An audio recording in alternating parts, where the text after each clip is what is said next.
Assalamualaikum warahmatullahi wabarakatuh. Perkenalkan, nama saya Neneng Juniarsi dengan NIM 19304 sebagai mahasiswi Poltekkes RS Dr. Supraun Malang.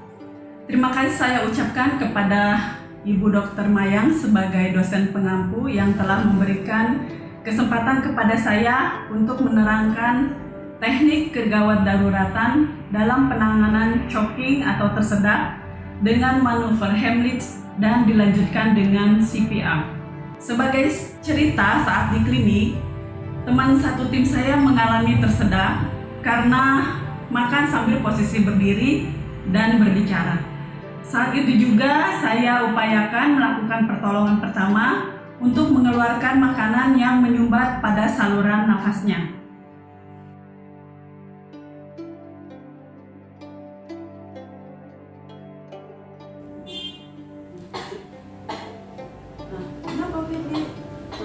Kita mendapatkan korban tersedak.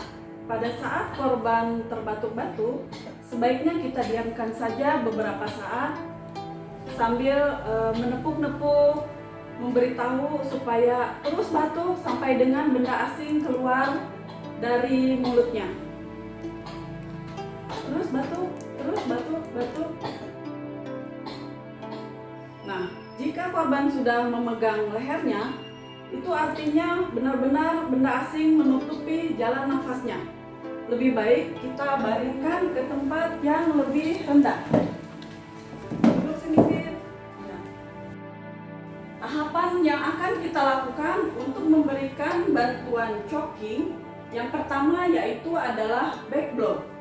Dengan cara kaki kita membentuk posisi tripod supaya jika pasiennya lebih besar dari kita, itu tidak akan tertimpa korban ke arah belakang. Antara lain posisi back blow yaitu dengan cara menepuk-nepuk punggung dari korban di antara skapula, di tengah punggung, kita menepuk dengan kuat dengan arah ke atas. Seperti ini. 5 kali tepukan. 1, 2, 3, 4, 5. Tunggu sebentar. Kita lakukan kembali back blow. 1, 2, 3, 4, 5. Kita lihat lagi. Jika terlihat benda asing tidak keluar juga pada korban, maka tahapan selanjutnya yaitu manuver Heimlich. Dengan cara melingkarkan kedua tangan kita kepada korban. Dengan salah satu telapak tangan kita dibentuk kepalan seperti ini dengan posisi jempol dilipat, ditekuk. Sedangkan jari yang lain posisi mengepal kuat, kemudian diletakkan di processus pideus, di sini di bawah tulang dada, di atas pusat. Kita lingkarkan seperti ini, kemudian kita satukan genggamannya, kemudian kita siap-siap melakukan hentakan ke arah belakang dengan kuat sehingga membentuk huruf J seperti ini dengan hitungan 5 kali. 1, 2, 3, 4, 5. Kita tunggu sebentar. Kemudian kita lakukan kembali. 1, 2, 3, 4, 5. Jika korban terlihat tidak ada perubahan, bendanya tidak keluar, dan seakan-akan korban terlihat lemas dan tidak sadarkan diri, kita tepuk-tepuk kembali. Fir, bangun. Nah, sebaiknya korban seperti ini kita letakkan ke tempat yang lebih datar.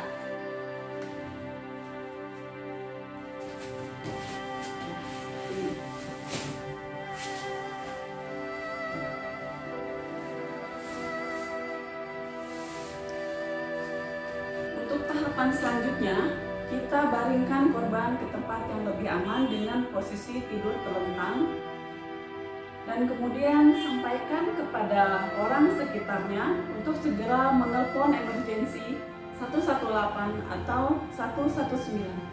Pak, Bu, tolong teleponin emergensi 118 atau 119, Pak. Cepat ya, Pak ya. Tolong teleponkan. Sambil menunggu bantuan datang, kita bisa lanjutkan dengan tahapan pertolongan dengan melakukan bantuan nafas. Sebaiknya kita berada di posisi kiri korban, karena jantung ada di posisi kiri. Yang pertama kita lakukan adalah head chin lift untuk menghindari tertutupnya jalan nafas oleh lidah yang terjatuh ke belakang menutupi jalan nafas korban, yaitu dengan cara mendorong kepala korban, kemudian membuka mulutnya, dan kita melihat apakah ada sesuatu yang keluar dari mulut korban. Bisa dengan finger swab, yaitu memasukkan jari tengah kita ke dalam dengan merogoh apakah ada gigi palsu atau yang keluar dari mulut korban. Kemudian sambil kita melakukan finger swab, kita bisa memperhatikan airway, yaitu melihat, mendengar, dan merasakan. Melihat pergerakan dada korban, mengembang atau tidak, kemudian mendengar suara nafas, dan merasakan helaan nafas dengan menggunakan pipi kita. Karena apa? Bagian pipi kita itu peka untuk merasakan helaan nafas korban. Setelah itu, kita bisa melakukan bantuan pernafasan jika belum terlihat 3M-nya. Ini berarti benda asing tadi yang masih menutupi saluran nafas.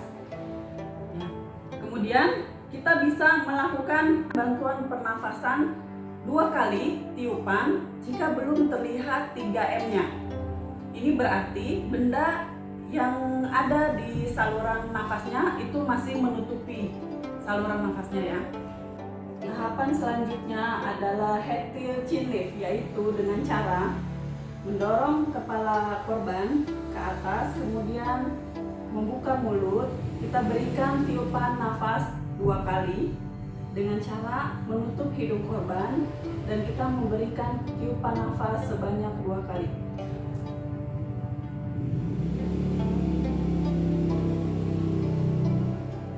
Oke, selanjutnya kita lihat lagi 3M-nya. Oh, ternyata belum ada. Kita bisa melanjutkan ke tahapan selanjutnya, yaitu abdominal thrust. Abdominal thrust dengan cara kita berada di atas korban seperti ini, dan kita mendorong sebanyak 5 kali seperti ini posisinya di antara spadius processus, di antara tulang dada. Karena pasiennya wanita, kita tekan seperti ini. Lakukan dorongan sebanyak 5 kali. 1, 2, 3, 4, 5. 1, 2, 3, 4, 5. Nah, ini bisa dilakukan selama 5 kali 5. Kemudian kita cek lagi. Kita lakukan head chin lift, yaitu dengan cara mendorong kepala dan membuka mulut korban. Dilanjutkan dengan memberikan tiupan nafas sebanyak 2 kali dengan cara menutup hidung korban. Kita berikan tiupan sebanyak 2 kali. Kemudian kita periksa lagi 3M dengan melihat pergerakan dada pasien, mendengar suara pasien, dan merasakan helaan nafas dari korban. Jika terlihat 3M-nya, dadanya mengembang. Jika ada pergerakan dada mengembang, berarti saluran nafasnya itu sudah terbuka. Cuma nafasnya kok kita raba nadi karotisnya tidak teraba. Nah, di sini kita bisa lakukan tindakan selanjutnya, yaitu CPR. Dengan cara, kalau kita berada di kiri pasien, kemudian kita bisa menggenggam dengan seperti ini, menyatukan tangan seperti ini ya, diletakkan di processus spadius. Tangan kita lurus seperti ini, jangan menekuk. Kita lakukan penekanan sebanyak 30 kali kompresi dan 2 kali tiupan. Seperti ini mengkompresinya. 1, 2, 3, 4, 5, 6, 7, 8, 9, 10. 1, 2, 3, 4, 5, 6, 7, 8, 9, 10. Sebanyak 30 kali. Dan jangan melakukan seperti ini. Tangan kita tetap lurus. Dilakukan juga setelah 30 kali kompresi dan 2 kali tiupan nafas. 1, 2, kemudian dilakukan sebanyak 5 kali dan itu namanya satu siklus CPR. Setelah satu siklus, kemudian kita cek nadinya. Oh, nadinya kita cek. Nafas nggak ada. Kita bisa melakukan CPR ulang, yaitu 2 kali siklus. Ya, berarti CPR ini dilakukan pada siklus kedua setelah dicek nadinya.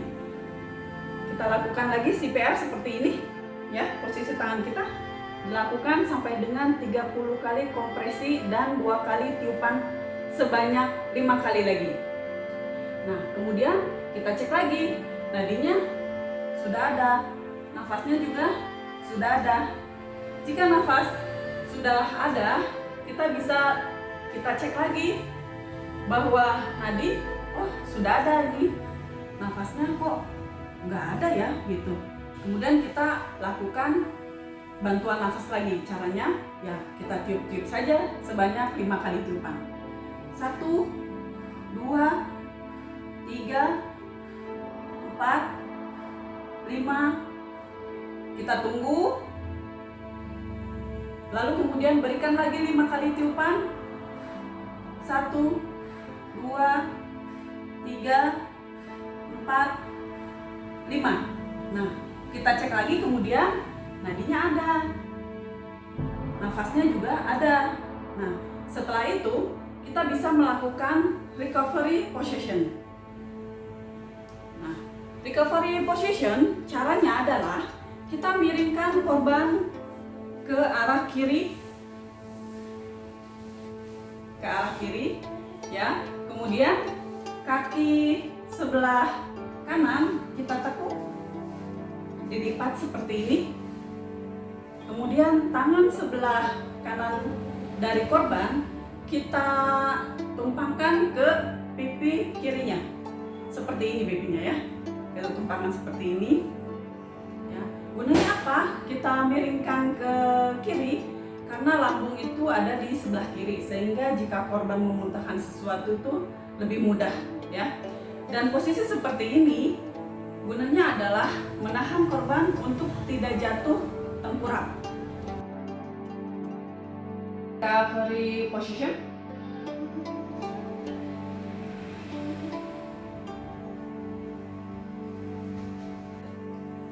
Dan ini artinya korban dalam keadaan aman dan selamat. Tahapan selanjutnya kita observasi setiap 5 menit dengan merasakan nadi karotisnya dan dengarkan helaan nafasnya sampai dengan bantuan dalkan. Setelah 5 menit nadinya kita raba, oh menghilang. Nah, kita bisa melakukan CPR ulang. Pada saat menolong, bantuan belum datang juga, tapi kita udah capek melakukan CPR beberapa kali siklus. Ya udah, kalau kita sudah lelah, ya kita berhenti saja sampai dengan menunggu bantuan datang. Sekian pertolongan pertama manuver Heimlich dan CPR. Saya Neneng Juniarsi. Terima kasih. Wassalamualaikum warahmatullahi wabarakatuh.